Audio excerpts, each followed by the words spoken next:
वर्ध्याच्या छोट्या गावातून मुंबईत आला, ना ओळख ना आधार. एक वेळ वडापाव खाऊन दिवस काढले. आज फिल्म इंडस्ट्रीमध्ये स्वतःची ओळख निर्माण केली. ही गोष्ट आहे वर्धा जिल्ह्यातील विजय गोपाल गावच्या निलेश सिंह राजपूत यांची. लहानपणापासूनच त्यांचं एकच स्वप्न होतं, हिरो बनायचं. पण परिस्थिती खूप कठीण. लोकांच्या शेतात काम करून शिक्षण पूर्ण केलं. लहानपणी त्यांनी म्हशी राखण्याचं काम सुद्धा केलं. घरात सतत तणाव, वडिलांचं दारूचं व्यसन आणि अनेकदा असं वाटायचं की आयुष्य कुठे चाललंय हेच कळत नाही. आणि एक दिवस वयाच्या 18व्या वर्षी त्यांनी घर सोडण्याचा निर्णय घेतला. खिशात फक्त 500 रुपये आणि डोळ्यात मोठं स्वप्न. मुंबईला पोहोचले, पण तिथे ना ओळखी होत्या ना कुणाचा आधार. काही दिवसांनी परत गावाकडे जावं लागलं. 2 वर्ष शिक्षक म्हणून नोकरी केली, पण स्वप्न अजूनही जिवंत होतं.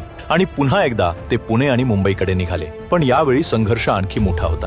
रात्री चौकीदारीची नोकरी केली, दिवसा फिल्मच्या मीटिंग्स घेतल्या. लोक हसायचे, टोमणे मारायचे. काही लोकांनी फसवलं सुद्धा. काहींनी तर तुझ्याकडून काही होणार नाही असं सरळ तोंडावर सांगितलं. पण त्यांनी हार मानली नाही.